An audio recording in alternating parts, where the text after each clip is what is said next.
hoje eu fiquei tão feliz de ver o grupo americano que está aqui. Sabe, depois eu vou postar, eu fiz uns pequenos vídeos do louvor, depois eu vou colocar na rede social. A unção que estava aqui dentro hoje.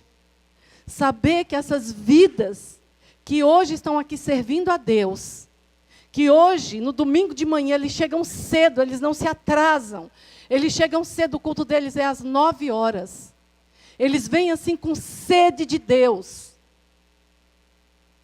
Saber que há pouco tempo atrás estavam nas ruas, nas drogas, na prostituição, na desgraça, e hoje eles estão experimentando da graça de Deus, do poder de Deus, do milagre de Deus. Então tinha uma unção tão grande dentro deste lugar hoje. E eu quero dizer algo para você. A hora que você quiser ver milagre, vem aqui, de manhã. Você vai ver milagre diante dos seus olhos. Você vai ver gente que há 17, 18 anos atrás era cego e agora enxerga. Você vai ver gente que há 17, 18 anos atrás era aleijado, era coxo e hoje anda. Pessoas que hoje abrem a boca para falar da glória de Deus. Essa semana eu fiquei tão feliz, nós temos a Samantha aí, a mais novinha, ela e o Derek. Samantha tem 32 anos, mais novinha, assim, que Deus começou a fazer uma obra na vida dela. Fazem apenas, acho que 4 ou 5 domingos que ela tem vindo aos cultos. Ela está em processo de recuperação. Ela teve câncer, fez uma cirurgia de câncer. Agora você imagina que para quem tem uma enfermidade dessa e tem todo o conforto, todo o cuidado, é difícil. Imagine para uma moça dessa. E ela tem recebido amor, né, X? E você sabe o que motiva a minha vida, meu ministério? É saber que eu posso ser uma corda nas mãos de Deus para tirar essas pessoas do abismo. A Samantha, eu estava no office, quarta-feira. E eu estou escutando a Samantha conversar com alguém lá fora, falando da obra do Espírito Santo de Deus. A hora que eu escutei, eu parei tudo. Parei tudo. A pastora Marcelane falou assim, o que ela está falando? Ela estava falando para alguém, pregando para alguém, falando da obra redentora do Espírito Santo de Deus. Eu vejo algo assim, e eu falo assim, Senhor, quem é como o Senhor? E muitas vezes nós olhamos hoje e falamos assim, nossa, Deus não opera mais milagres na igreja. Quero dizer algo para você, Deus opera milagres na igreja. Deus opera milagres na igreja. Por muitas vezes, eu, Isaac, o Neto, a X, pastora Cris, pastora Marcelane, a gente vê a pessoa praticamente morta, caída, desvalorizada, sem dignidade alguma. Que eu sempre falo, que muitas vezes eles são piores do que um cachorro. Desculpa, mas é verdade. As pessoas, quando elas passam por um cachorrinho na rua, e o cachorrinho está no frio, elas se sensibilizam, colocam no carro, ou levam para casa, ou levam para um shelter. Mas se achar um gatinho, um cachorrinho, é assim que o ser humano faz, não é verdade? Mas eles, muitas vezes, eles perdem parte do corpo de frostbite nesse frio, porque não tem um sapato. Porque não tem uma luva. Eles ficam o dia inteiro andando pela rua e não tem onde sentar. E a minha oração, todos os dias, é para que Deus faça com todos eles. Vocês sabem o que eles falam de nós? Eles olham para nós e dizem assim: Deus se lembrou da gente. É isso que eles falam. Deus se lembrou de nós. Então, queridos, esse mês nós estamos falando sobre ser levantados por Cristo. Hoje é a hora que eu entrei aqui e que eu, vendo eles de mão levantada, adorando a Deus, dando glória a Deus. Porque é muito interessante. Nenhum deles, depois que experimentam Cristo, fica assim na hora do louvor. Ó. Nenhum. Nenhum deles, de mão no bolso, nenhum deles olhando para o ar. Todos eles, depois que eles tiveram aquela experiência, que se converteram mesmo, na hora do louvor eles estão de mão levantada, eles estão glorificando o nome de Deus, eles estão expressando Deus através da vida deles. Porque eles reconhecem de onde Deus tirou eles. E muitas vezes nós nos convertemos, amamos o Senhor, achamos bom estar na presença, estar na casa de Deus, mas nós não expressamos. Sabe por quê? Porque eu não era tão mal assim, não era tão ruim assim. Né? Então, vendo isso, você chegar aqui na terça-feira, tem estudo bíblico. O estudo bíblico começa às 6h30. 6 horas da tarde, estão todos eles aqui com a Bíblia embaixo do braço. 6 horas da tarde, todos com a Bíblia embaixo do braço, querendo aprender de Deus.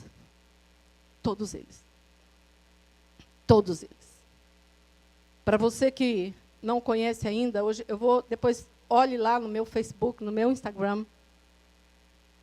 O ministro de louvor da manhã, o líder do louvor, do culto das 9, ele foi viciado por 30 anos. Separado há 13. Casamento dele restaurado. A vida dele restaurada. Para vocês terem uma ideia do nível que Deus, da conversão desse rapaz, desse homem. Outro dia o pastor Davi estava on call. Hoje acho que eu vou mais testemunhar que pregar, gente. O mês é sobre levantados por Cristo. Pastor Davi estava on call do trabalho dele. E o culto começa às 9, às 8 eles estão aqui para ensaiar. É ele que ministra o louvor, o Greg. Pastor Davi manda uma mensagem para mim, para o bispo, para a pastora Cris e para o Greg, dizendo assim: eu tive um problema no trabalho. Estourou a máquina, o aquecedor de água, alguma coisa assim, eu preciso ir para o trabalho. Eu não sei como que vocês vão fazer de última hora para conseguir alguém para pregar a palavra. Eu não falo inglês, eu não prego inglês. Por enquanto. O bispo e a pastora Cris falam inglês fluentemente, mas orem por eles, tá? Orem por eles. Não consigo, não dou conta de pregar em inglês. O inglês foi bom, hein? Não dou conta de pregar em inglês. Então, enquanto eu pensava no que eu ia fazer, o Greg retorna assim: não se preocupe, pastor Davi. Só isso. Terminou de ministrar o louvor, ele colocou o baixo ali. E ele pregou, gente. Mas ele pregou com tanta vida e com tanto poder de Deus. Com tanto poder de Deus. Sabe por que eu estou testemunhando isso? Porque nós precisamos entender que o Deus que faz na vida de um, faz na vida do outro. O Deus que capacita um, capacita o outro. A única diferença está em nós dizermos: eis-me aqui, Senhor, usa-me a mim, e realmente se deixar usar por Ele. Realmente se deixar usar por Ele. Amém, queridos? E eu quero que você abra a sua Bíblia, você vai entender.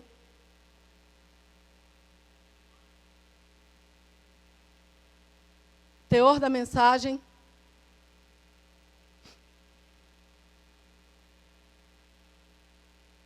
Em relação ao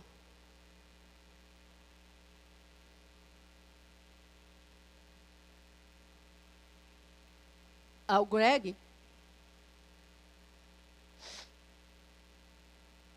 você pensa numa pessoa viciado em drogas por 30 anos, no que mais ele era viciado? Entende?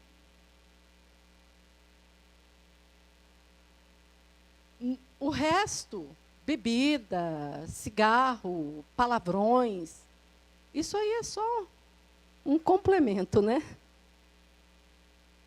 Mas o Deus que cura uma coisa, o Deus que liberta de um, Ele liberta de 10. Amém?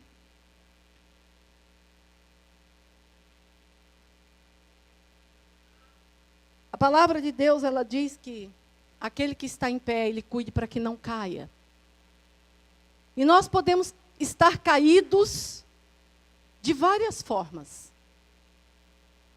Nós podemos estar caídos no pecado. Podemos estar caídos da fé, que já é um passo para o pecado. Podemos estar caídos do ânimo, da força. Podemos estar caídos de várias formas. Várias formas. Podemos estar caídos do propósito de Deus e do chamado de Deus para as nossas vidas, que hoje, infelizmente, é uma área em que a maioria dos cristãos, dos crentes, hoje, tem, infelizmente, lutado com isso. Mas eu quero dizer algo para você, existe um Jesus que levanta. Existe um Jesus que vai lá onde você está. Se você está precisando de força, Ele é a tua força. Se você está precisando de cura interior, de cura na alma, de cura física, Ele é a tua cura. Se você está precisando sair da situação de pecado, não importa o tamanho do seu pecado, o que importa é que ele é maior do que qualquer coisa que você fez ou que você venha fazer. E em você habita o poder dos poderes. Em mim e em você habita uma força que é capaz de vencer qualquer fraqueza da nossa carne. Nós só precisamos crer e tomar posse. Eu vou ler para vocês um texto. Está em João 5. Como eu gastei muito tempo testemunhando. E eu gostaria que, enquanto eu lesse esse texto, junto com você pudesse pensar qual é a situação que tem te deixado prostrado. Vamos usar a palavra prostrado, que é mais bonita que caído, né? Geralmente, quando se fala caído, se dá a conotação, às vezes, de pecado. Mas pode ser um fracasso, não é? Que deixou você prostrado. Pode ser uma decepção, um medo, uma enfermidade física, uma enfermidade emocional. Desesperança, falta de fé, tudo que eu já citei aqui. Desilusão, uma situação financeira que parece que não vai se resolver, uma situação na justiça. Então, N situações podem acontecer na vida de um cristão, na vida de um crente, para nos deixar prostrados. E o inimigo, ele trabalha o tempo todo, criando circunstâncias. Muitas circunstâncias são espirituais, muitas circunstâncias são naturais. Não importa qual é a circunstância e gerada por que foi, qual o motivo que gerou aquela circunstância. O que importa é que existe um Deus que desde a antiguidade não se viu, nem com os ouvidos se ouviu, e nem com os olhos se percebeu. A palavra de Deus diz em Isaías 64:4, que trabalha a favor daquele que nele espera. Existe esse Deus. Leia depois Isaías 64:4. Então, muitas são as circunstâncias. Vamos ler o texto? Passado certo tempo, houve uma festa dos judeus, e Jesus subiu a Jerusalém. Em Jerusalém, perto da porta das ovelhas, há um tanque chamado Betesda, na língua dos hebreus, o qual tem 5 pórticos. Neles ficava deitada uma grande multidão de doentes, cegos, mancos, paralíticos, esperando o movimento das águas. Pois um anjo do Senhor descia de tempos em tempos ao tanque e agitava a água. Então, primeiro que ali entrasse, depois do movimento da água, sarava de qualquer doença. Estava ali um homem enfermo, havia 38 anos. Vendo-o deitado e sabendo que vivia assim, havia muito tempo, Jesus lhe perguntou: queres ser curado? O enfermo lhe respondeu: Senhor, não tenho ninguém que me ponha no tanque quando a água é agitada.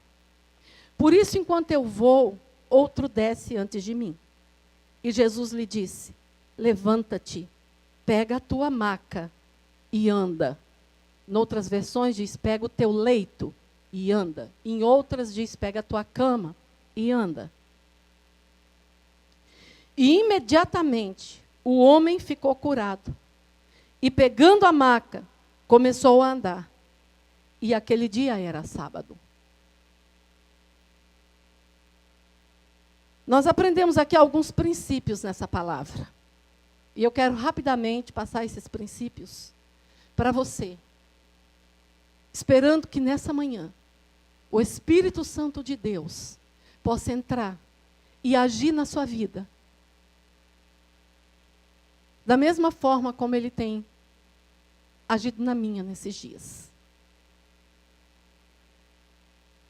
Às vezes nós estamos diante de situação, prostrados, e a primeira coisa que precisamos fazer é pedir para o Espírito de Deus: Senhor, revela qual é o teu propósito para a minha vida no meio de tudo isso. Aonde é que o Senhor quer glorificar o teu nome na minha vida? Na minha vida. Então, o primeiro princípio é estar na casa de misericórdia. Betesda significa casa de misericórdia. E hoje, queridos, não é que essas 4 paredes é a casa de misericórdia.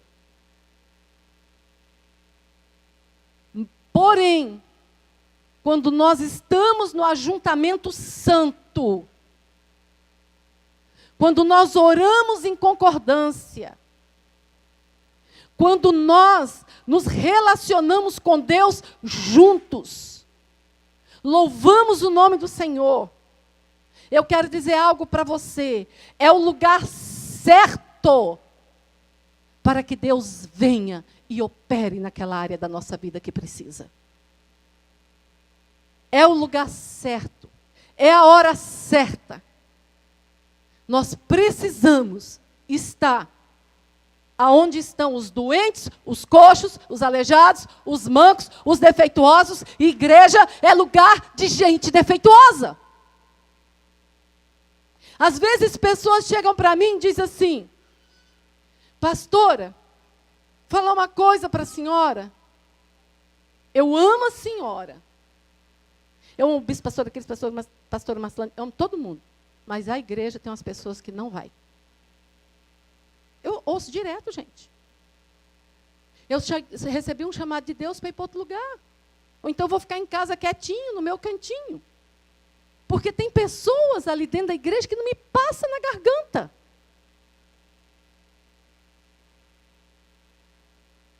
Na maioria das vezes, eu olho para a pessoa e falei, você já se perguntou se você está passando na garganta de outros?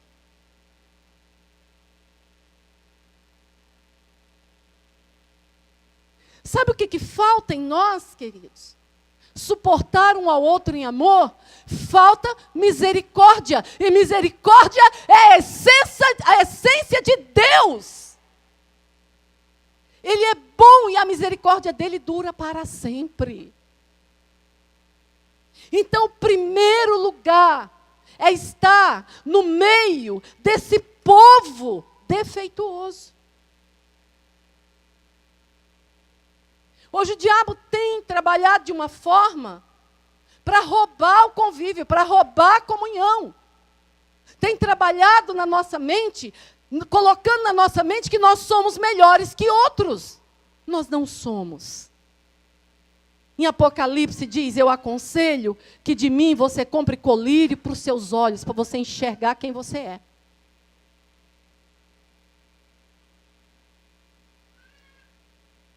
E aí, às vezes, Jesus está lá na porta batendo. E ele não entra, sabe por quê? Porque nós nos achamos tão bons, e às vezes ele quer entrar. Estava dando para vocês testemunho aqui, do pessoal aqui de manhã, às 9 horas. Vou dizer algo para você. Deus entra aqui. Através de pessoas que para muita gente é Exu. Porque quando eu olho para situações ali, quando eu estou servindo comida, cozinhando, é ou não é, X? O tempo todo, a gente olha para a condição deles e não tem como não enxergar a nossa. E muitas vezes, o que eles têm dentro deles é muito mais puro do que o que nós temos dentro de nós. Temos uma roupa bonitinha por fora, um cabelo arrumadinho, né? Uma aparência de simpáticos, de bonzinhos, mas, por dentro, nós precisamos de um operar de Deus. Então, o primeiro princípio é estar onde? Na casa de misericórdia. No meio dos coxos, dos cegos, dos doentes, dos aleijados. E quando eu estou dizendo isso, eu não estou falando no sentido literal. Amém? É eu aprender a conviver com a cegueira do meu irmão e ajudá-lo, conduzi-lo, porque um cego precisa ser conduzido. Não é verdade? Enquanto eu estou conduzindo ele, com certeza tem outro me conduzindo. É eu aprender, olhar para o meu irmão, que é manco, que é paralítico, e eu ser aquela mão que vai levantar, que vai dizer assim, olha, encaixa aqui, que eu vou te levar onde você precisa. É o que nós precisamos. Então, qual é o primeiro princípio?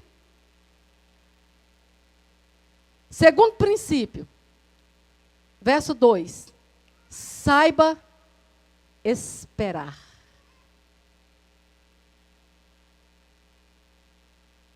Não, acho que eu anotei o verso errado. Verso 4. Segundo princípio, verso 4. Está anotado certo, eu só olhei no lugar errado.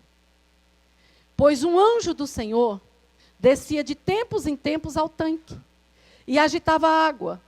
Então, primeiro que ali entrasse, depois do movimento da água, sarava de algumas doenças. É assim que está na sua Bíblia?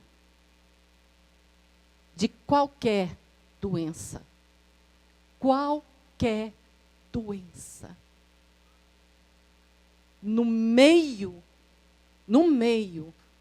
dos doentes, no meio da igreja, é no meio que o anjo vem e agita as águas. É no meio que o anjo vem e agita as águas. Eu estava outro dia dando um exemplo de uma pregação que eu fiz há muito tempo atrás. Quando eu morava no Brasil, eu não fazia ideia que um dia eu ia estar aqui nos Estados Unidos fazendo o que eu faço hoje. Cozinhando para homeless, servindo. Porém, eu sempre fui a defensora dos fracos e oprimidos. Sempre. Eu estava dentro da igreja e, assim, tudo que não, aos olhos de um não prestava, eu agarrava para mim. Eu pagava preço de oração, eu caminhava junto e eu era de uma igreja onde um padrão do povo era um pouquinho alto. Então, essas pessoas se sentiam, assim, às vezes, deslocadas. Então, eu descia lá para poder dizer, olha, Jesus está te vendo. Você tem atenção, você tem cuidado. Então, os meus meninos falavam para mim, me chamavam de curva de rio. Dentro da igreja, me chamavam de curva de rio. Por que curva de rio? Na curva do rio, tudo que ninguém quer, né? Joga lá a latinha que não presta, o papel que o vento leva, aquilo vai ficando tudo na curva do rio, tudo naquele cantinho, não é? Então, eu era chamada de curva de rio.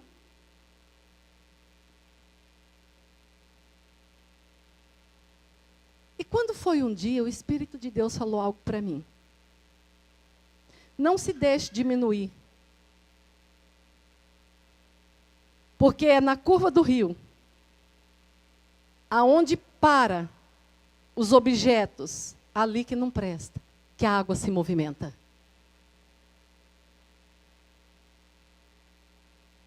Eu não sei se todo mundo aqui já viu isso e tem essa visão. Mas a água, ela é revolvida. Aonde tem aquele tanto de porcaria lá, ajuntada num canto. A água, ela tem movimento, ela bate ali e ela faz um movimento. E vez ou outra, algum objeto daquele se solta e é levado na correnteza. E quando isso,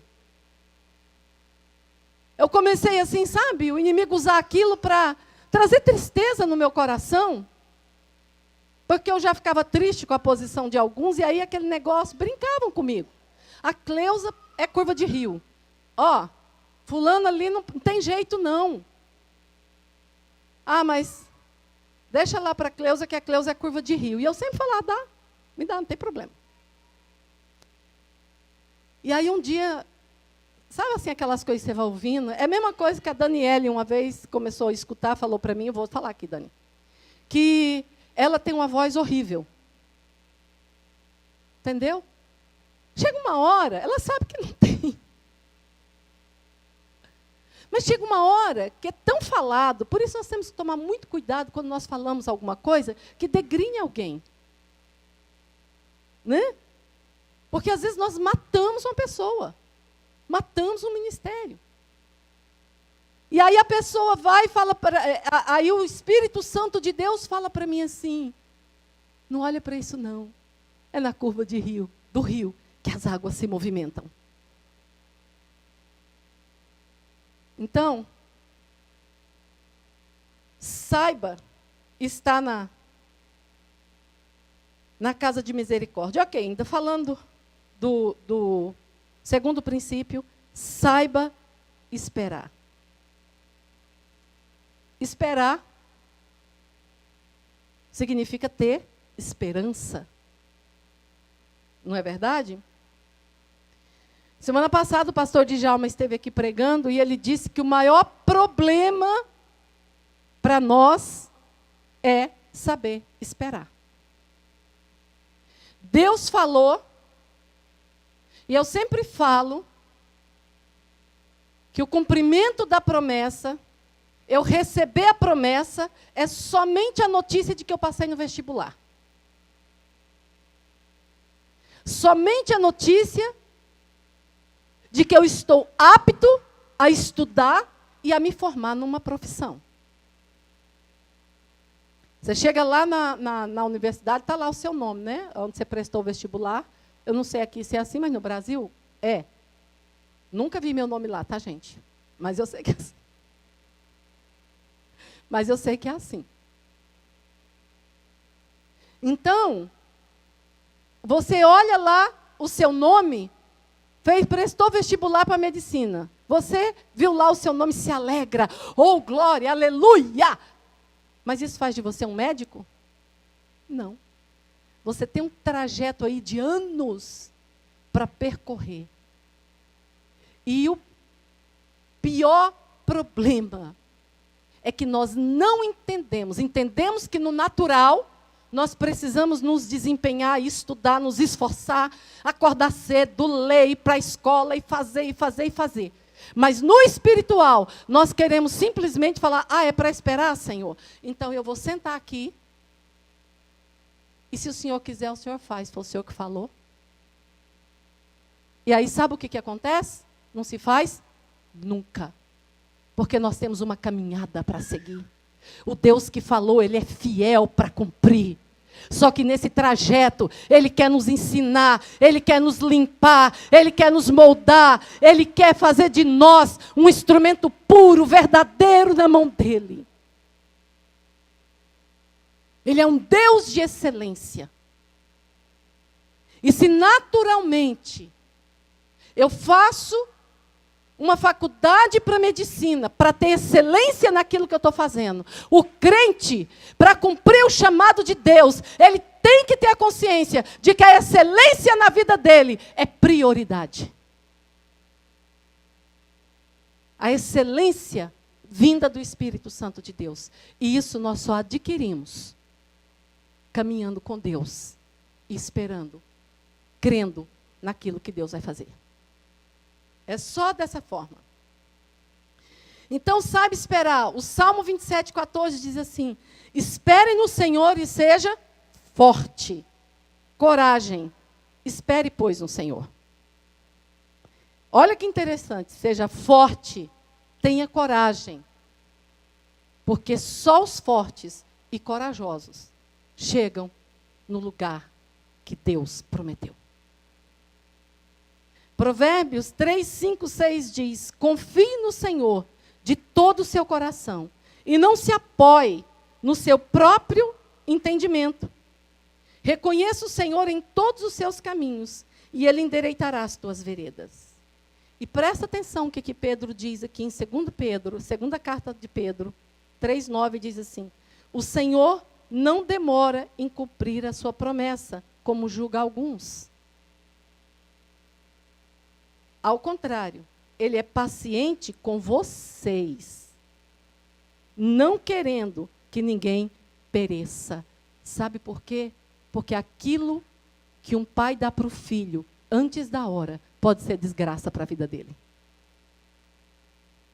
Olha que interessante. Ele diz assim: o Senhor não demora em cumprir a sua promessa como alguns julgam. Ao contrário, Ele é paciente com vocês, não querendo que ninguém pereça, mas que todos cheguem ao arrependimento. Porque em todo tempo é hora de nós nos arrependermos. Em todo tempo. Terceiro princípio que nós vemos aqui. Jesus vê. Ele vê você e Ele conhece o que você está passando. Todo mundo pode nos ver. Você vem para a igreja, você vê um tanto de gente. Ou melhor, você olha para um tanto de gente. Você enxerga. Você vê um tanto de gente, você não enxerga. Mas Jesus te vê enxergando aquilo que ninguém enxerga. É muito difícil, né? Se eu tivesse alguém aqui me traduzindo. Pensei em você agora, Kênia, lá em Somerville.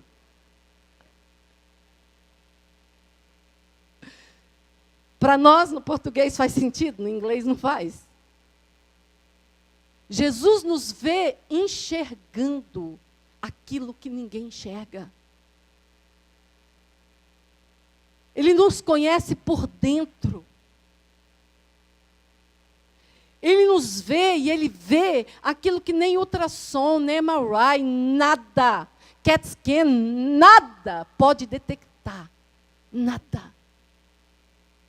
E Ele tem essa visão desde o ventre da nossa mãe, da vida de cada um de nós. Desde o ventre.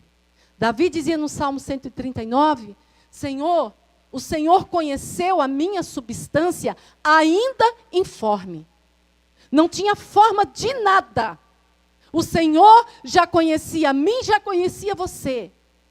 E ali, quando Ele projetou, ali, quando o espermatozoide encontrou com o óvulo, e ali se formou uma substância que não tinha forma de nada. A Bíblia diz que ali Ele escreveu todos os nossos dias foram escritos num livro. Aleluia!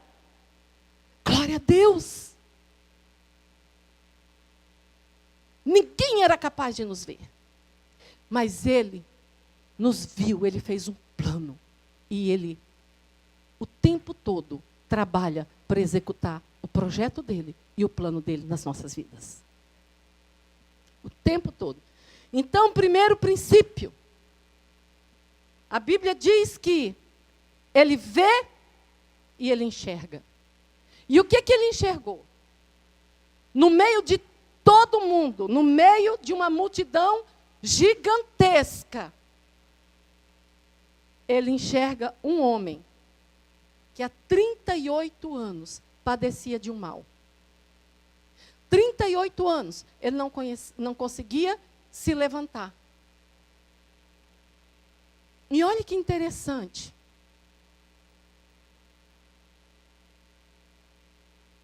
Muitas vezes, queridos, a gente fica 1 ano, 2, 3, 4, 5. Hoje chegou uma irmã aqui que ela ora anos pela filha dela. Anos. Ela entrou aqui hoje regozijando. Ela falou assim, pastora Cleusa, a minha filha saiu hoje de casa e disse, mãe, eu estou na igreja. Glória a Deus.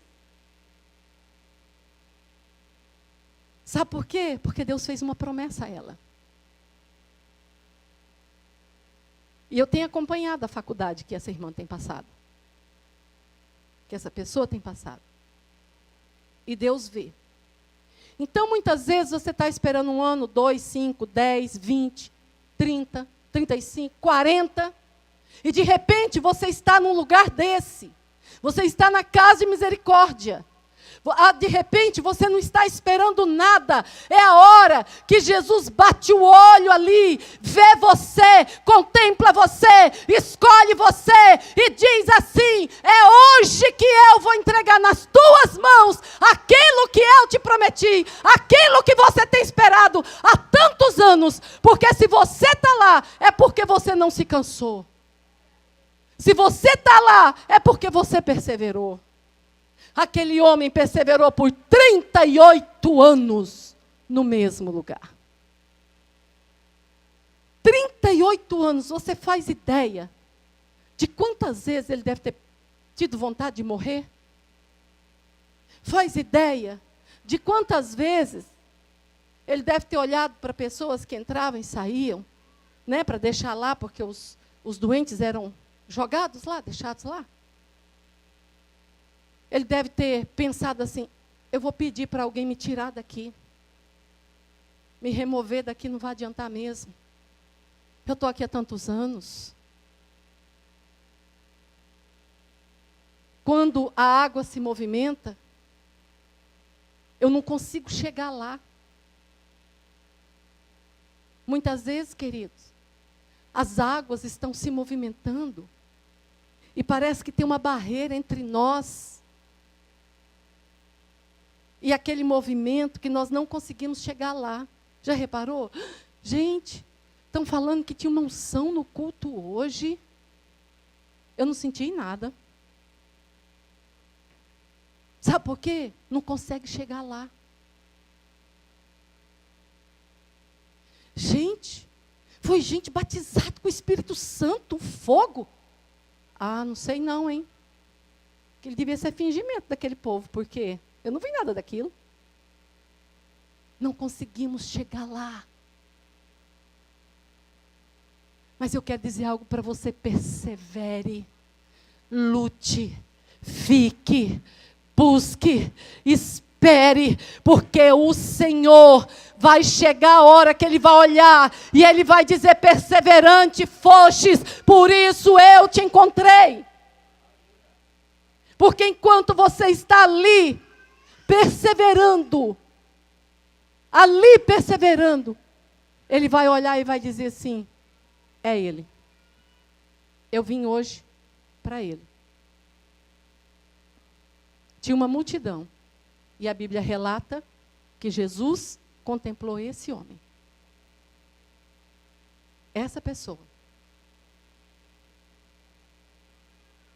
Então, Jesus vê e Jesus conhece.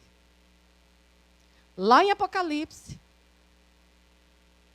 ele diz assim: eis que eu conheço as tuas obras. No final de tudo. Eu nem vou falar o resto do versículo.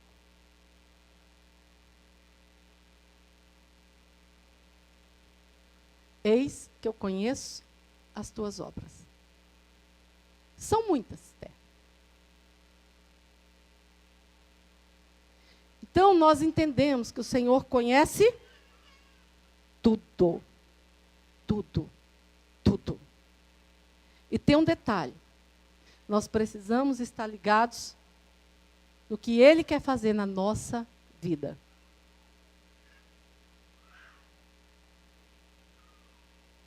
O homem estava lá deitado há 38 anos.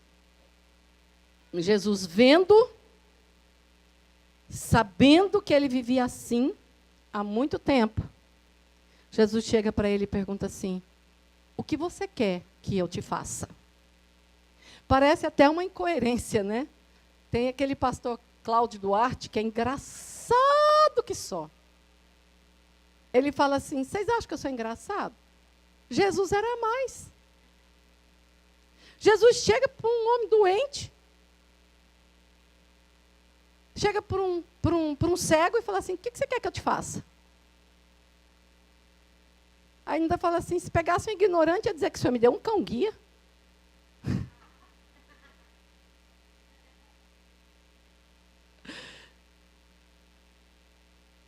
Jesus olha para ele naquela situação. Olha só, Jesus viu ele. Jesus sabia da situação dele. Mas Jesus faz uma pergunta para ele. Sabe por quê, queridos? Porque muitas vezes nós mascaramos dentro de nós o que realmente a gente quer e a gente precisa.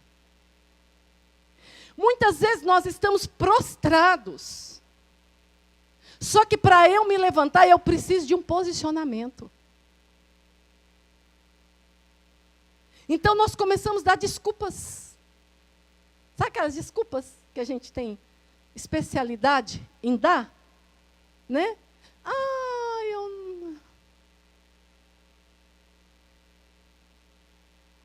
Eu não posso dar muito exemplo, porque como eu converso com muita gente, eu corro o risco de dar um exemplo aqui. Então a gente começa assim, sabe? Aquelas desculpas, né? Mais esfarrapadas, que Jesus conhece. Pode dar desculpa para o pastor, pode dar para o irmão, pode dar para quem for, mas Jesus sabe o real motivo. E aí, ele diz assim: o que você quer, camarada, que eu te faça? Né? Como diria o Isaac, meu. Ô, mano, meu, o que você quer? Vocês precisam vir no culto de jovens, gente. Vocês precisam vir no Metanoia para ficar mais, né? Para aprimorar o vocabulário. Para atualizar. Né? Senão vai ficando muito arcaico, muito velho. Então, eu uso tudo isso para me renovar, sabe? Culto de jovens, né? Culto em inglês, de manhã, olhando para o povo. É assim mesmo. Então, Jesus olha e fala assim: o que você quer que eu te faça? Será que Jesus não sabia? Sabia. Mas Jesus queria ouvir a sinceridade da boca dele. E sabe o que sai da boca dele na hora? Alguém sabe me dizer o que sai da boca dele na hora? Gente, ele estava diante da oportunidade dele. O que sai da boca dele é uma justificativa. O que sai da boca dele é uma murmuração. Quando Jesus diz assim, o que você quer que eu te faça? Ao invés dele dizer assim, eu quero ficar curado, eu quero me levantar, eu quero te servir, eu quero te seguir. Não, ele olha para Jesus e diz assim, quando as águas se movimentam, eu estou aqui esperando, quando as águas se movimentam, vai outro antes de mim, porque eu não tenho quem me põe lá.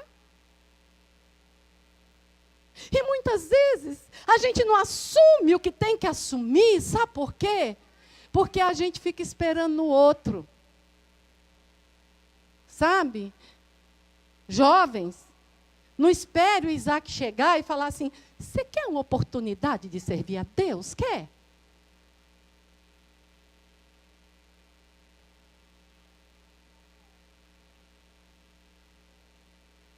Homens, mulheres, não fique assim, ai, o pastor não me chamou, não me pôs lá. Às vezes a gente nem sabe o que está ardendo aí no seu coração.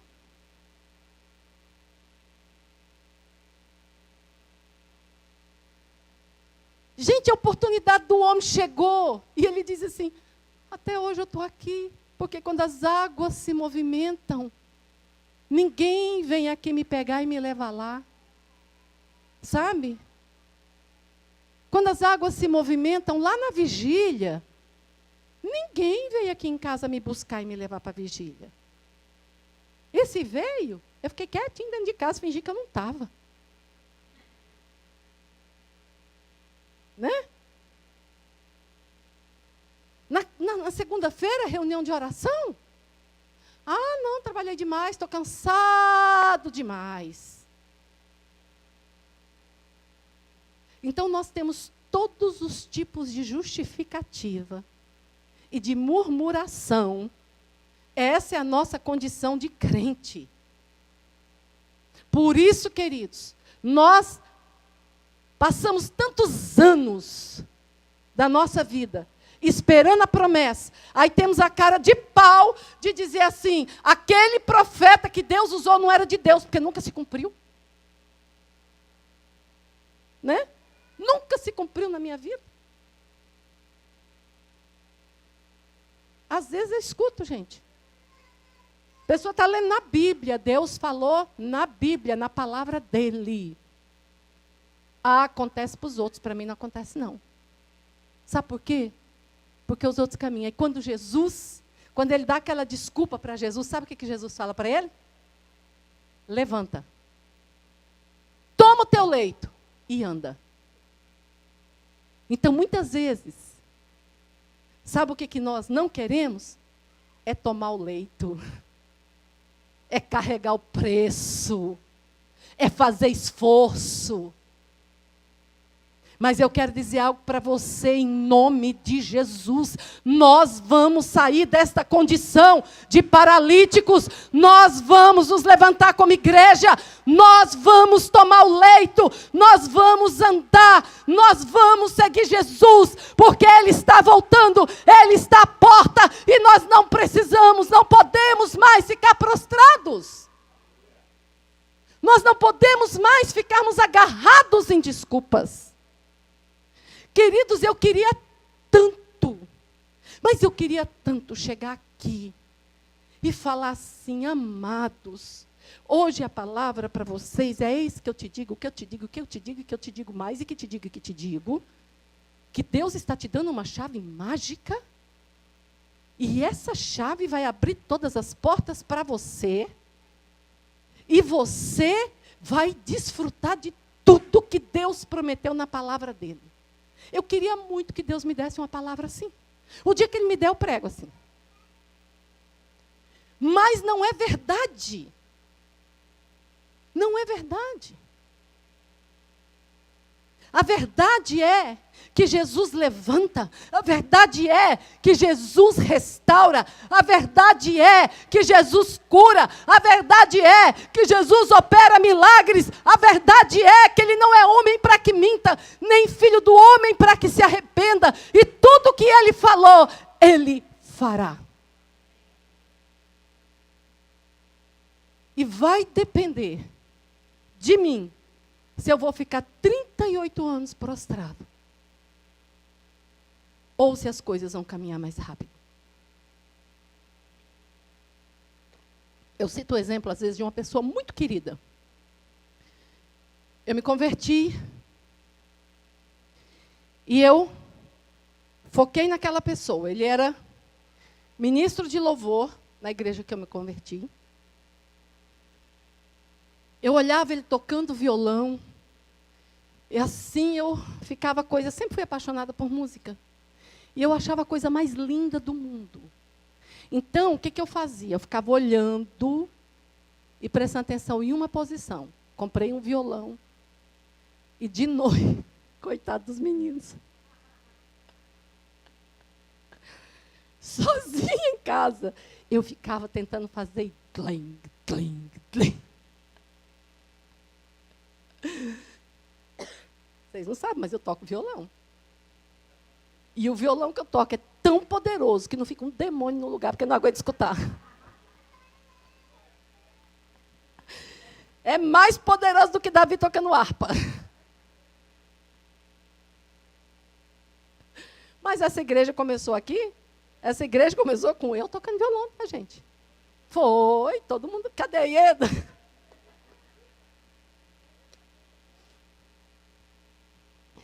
Gente, eu abria a igreja, eu limpava a neve da porta, aí eu abria a igreja, eu ia num Licos do lado, tá? Comprava um galãozinho de água, aí eu corria, eu abria o culto, aí eu fazia o louvor, tocava violão, colocava o violão lá, dirigia o culto, pegava a palavra, pregava, e ainda teve uma época que era tanto demônio, lembra, Ieda? Lembra, Josi? Os demônios se manifestavam e eu tinha que ficar doidinha. Teve um dia que tinha 2 irmãs na igreja, eu expulsava de uma, o demônio entrava na outra. Vocês não fazem ideia da prova que era. Vocês não fazem ideia. A Josi e a Ieda lembram bem desse tempo. A irmã Fátima lembra desse tempo. Então, as que perseveraram do meu lado, tão loucas quanto eu. Onde é que eu estava, que eu me perdi?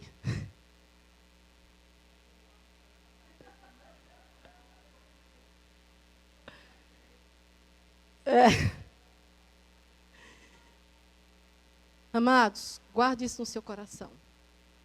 Você pegar o seu leito e andar, é você pegar aquilo que tem te oprimido.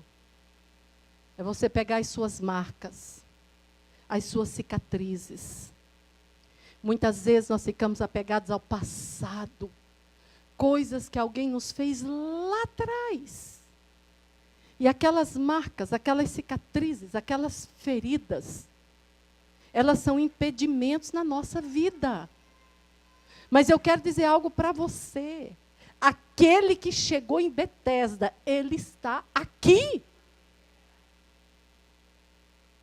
Hoje é dia e hora de você olhar para Ele, porque hoje Ele pergunta para você o que você quer que eu te faça. Não é o que você quer que eu faça para o seu pai, para sua mãe, para o seu marido, para o seu filho, para a sua vizinha, o que você quer que eu te faça. Então, se alguma coisa tem te paralisado, posso ter você aqui, Isaac? Se alguma coisa tem te paralisado, se alguma coisa tem roubado a visão daquilo que Deus tem para você, saiba que ali em Betesda estava cheio de cego, coxo, mudo, aleijados, enfermos, de todo tipo de doenças. Ele é Jesus de Nazaré. Ele é o Todo-Poderoso. Ele já pagou um preço por você. E Ele veio nessa manhã, Ele está aqui nessa manhã, por um motivo. Para olhar para os seus olhos e dizer assim para você: o que você quer que eu te faça? Seja sincero com Ele.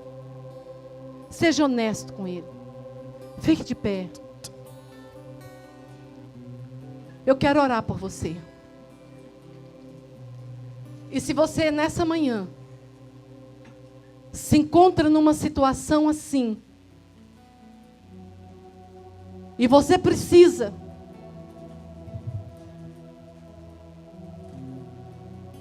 de uma cura, de uma restauração, se você precisa voltar a caminhar com Ele, você entende que precisa voltar a ser quem você era, ou a ser quem Ele te chamou para ser.